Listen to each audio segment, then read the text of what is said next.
जाएगा। क्या तू लेके आया है, क्या तू लेके जाएगा।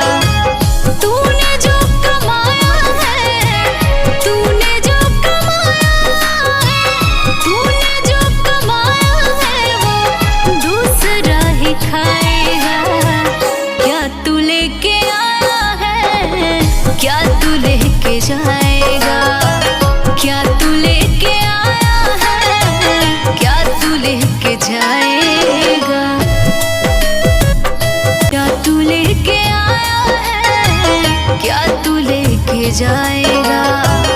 क्या तू लेके आया है, क्या तू लेके जाएगा। तूने जो कमाया है, तूने जो कमाया है, तूने जो कमाया है वो दूसरा ही खाएगा। क्या तू लेके आया है, क्या तू लेके जाएगा।